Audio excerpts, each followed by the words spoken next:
ಕನ್ನಡದ ಪಿಳುಕೋಟಿಗೆ ಮಾಡುವ ನಮಸ್ಕಾರಗಳು. ಇವತ್ತು ನಾನು ಒಂದು ತಿಂಡಿಯನ್ನು ತಗೊಂಡು ಬಂದಿದ್ದೀನಿ. ತುಂಬ ಕಮ್ಮಿ ಸಮಯದಲ್ಲಿ ಮನೆಗೆ ಯಾರಾದರೂ ಬಂದಾಗ ತುಂಬ ಕಮ್ಮಿ ಸಮಯದಲ್ಲಿ ಮಾಡ್ತಕ್ಕಂಥದ್ದು ಇದು ಅವಲಕ್ಕಿಯನ್ನು ನೋಡಿ. ಬೇಕಾಗಿರೋದು ಇದಕ್ಕೆ ಸಾಸಿವೆ, ಜೀರಿಗೆ, ಉಪ್ಪು, ಕರಿಬೇವು, ಒಂದು 7-8 ಎಸಳು ಬೆಳ್ಳುಳ್ಳಿ ಜಜ್ಜಿಕೊಂಡು ಇಟ್ಕೊಂಡಿದ್ದೀನಿ. 1 ಕಪ್ ಆಗೋಷ್ಟು ಕಡಲೆ ಬೀಜ, ಕಡಲೆಪಪ್ಪು ಅಥವಾ ಪುಟಾಣಿ ಅಂತ ಕರಿತೀವಿ, ಅರಿಶಿನ, ಖಾರದ ಪುಡಿ. ಖಾರ ನಿಮಗೆ ಗುಂಟೂರಾದರೆ ಹಾಕ್ಕೊಳ್ಳಿ, ಇಲ್ಲ ನಮ್ಮ ಕರ್ನಾಟಕದ ಬ್ಯಾಡ ಮೆಣಸಿನವರು ಹಾಕ್ಬೋದು. ನೋಡಿ, ಅವಲಕ್ಕಿದು ಹತ್ತತ್ರ 300 ಗ್ರಾಮ್ ಅಷ್ಟಿದೆ. ಪೇಪರ್ ಅವಲಕ್ಕಿ ತುಂಬ ನೋಡಿ ತೆಳುವಾಗಿದೆ. ಪೇಪರ್ ಅವಲಕ್ಕಿ ಕ್ಲೀನಾಗಿ ಶೋಧಿಸಿ ಇಟ್ಕೊಂಡಿದ್ದೀನಿ. ನೋಡೋಣ ಬನ್ನಿ. ಬಾಣಲಿಗೆ 2 ದೊಡ್ಡ ಸ್ಪೂನಷ್ಟು ಎಣ್ಣೆ ಹಾಕ್ಕೊಂಡು ಬಿಸಿ ಮಾಡ್ತಾ ಇದ್ದೀನಿ.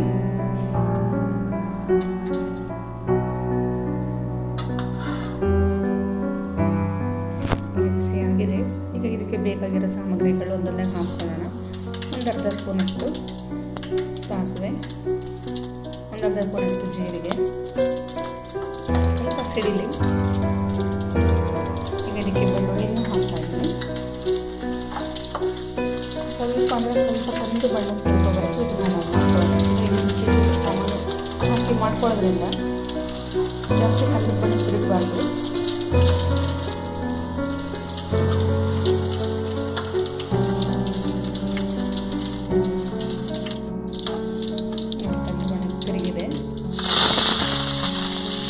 ಕರಿಬೇವು ಹಾಕ್ತಾ ಇದ್ದೀನಿ. ಕರಿಬೇವು ಹಾಕಬೇಕಾದ್ರೆ ಆದಷ್ಟು ಹುಷಾರು. ಕರಿಬೇವಿನ ಅಂಶ ಹೋಗಿ ಚೆನ್ನಾಗಿ ಹುರ್ಕೊಂಡಿದ್ದೀನಿ. ಇದು ಸ್ವಲ್ಪ ಅಂದರೆ ಸ್ವಲ್ಪ ಕಂದು ಬಣ್ಣ ಬರೋವರೆಗೂ ಹುರ್ಕೊಳ್ಳೋಣ. ಆಮೇಲೆ ಇದಕ್ಕೆ ಬೇರೆ ಸಾಮಗ್ರಿಗಳನ್ನು ಸೇರಿಸ್ಕೊಳ್ಳೋಣ.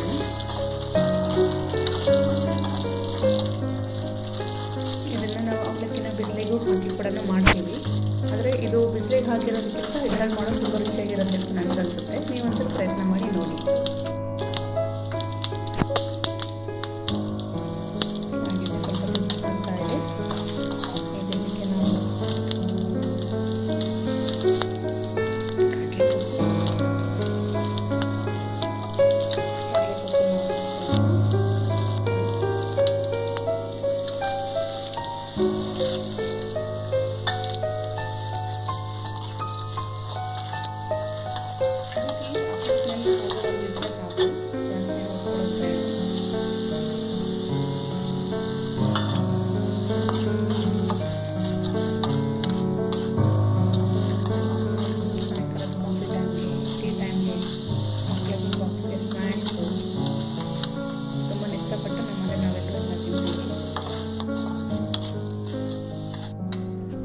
ರುಚಿಗೆ ತಕ್ಕಷ್ಟು ಉಪ್ಪು, ಖಾರ, ಅರಿಶಿನ ಪುಡಿ ಎಲ್ಲ ಹಾಕಿ ಚೆನ್ನಾಗಿ ಕಲಿಸಿದ್ದೀನಿ. ಇದಕ್ಕೆ ಅವಲಕ್ಕಿನ ಹಾಕೋಣ. ಸ್ವಲ್ಪ ನೀರು ಸೇರಿಸಿ ಚೆನ್ನಾಗಿ ಕಲಿಸ್ಕೊಳ್ಳೋಣ. ತುಂಬ ಗರಿಗರಿಯಾಗಿ ಆಗುತ್ತೆ.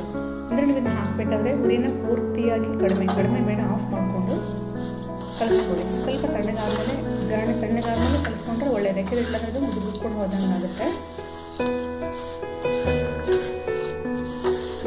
ಕಲಿಸ್ಕೊಳ್ಳಿ.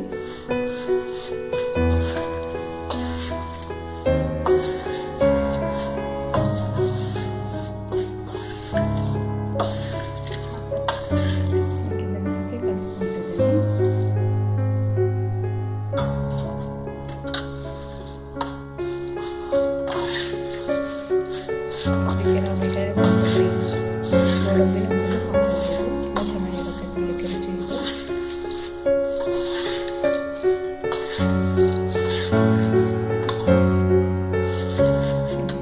ಆಗಿದೆ. ಈಗ ಇದನ್ನು ಸ್ಟವ್ ಮೇಲೆ ಇಟ್ಕೊಂಡು ಪೂರ್ತಿ ಸಣ್ಣ ಊರಿನಲ್ಲಿ 2-3 ನಿಮಿಷ ಉಗುರು ಬೆಚ್ಚಗೆ ಆಗೋ ಥರ ಅದನ್ನು ನಾವು ಹುರ್ಕೋಬೇಕು. ಆಗಲೇ ಅದು ತಣ್ಣಗಾದ್ಮೇಲೆ ಕ್ರಿಸ್ಪಿ ಕರ್ಮ್ ಅಂತದ್ದು ಬರುತ್ತೆ. ಈಗ ನೋಡಿ, ಆಲ್ಮೋಸ್ಟ್ ರೆಡಿ ಇದೆ. ಒಂದು ಬೌಲ್ಗೆ ಹಾಕ್ಕೊಳ್ಳೋಣ. ಅದ್ರ ಜೊತೆಗೆ ಸ್ವಲ್ಪ ತರಕಾರಿಗಳನ್ನು ಹಾಕ್ಕೊಳ್ತಾ ಇದ್ದೀನಿ. ಅದ್ರ ಜೊತೆ ಸೇರಿಸ್ಕೊಂಡು ಮಿಶ್ರಣ ಮಾಡ್ಕೊತೀನಿ. ತುಂಬಾ ಚೆನ್ನಾಗಿರುತ್ತೆ ನೋಡಿ. ಈಗ ಇದಕ್ಕೆ ಒಂದು ಅರ್ಧ ಕ್ಯಾರೆಟು, ಒಂದು ಈರುಳ್ಳಿ, ಒಂದು ಅರ್ಧ ಈರುಳ್ಳಿ, ಟೊಮೆಟೊ, ಕೊತ್ತಂಬರಿ ಇದನ್ನ ಇದಕ್ಕೆ ಸೇರಿಸ್ಕೊಂಡು ತಿನ್ನೋದು ತುಂಬ ಚೆನ್ನಾಗಿರುತ್ತೆ. ಖಂಡಿತವಾಗಿ ನಿಮ್ಮ ಅಭಿಪ್ರಾಯಗಳನ್ನು ತಿಳಿಸಿ.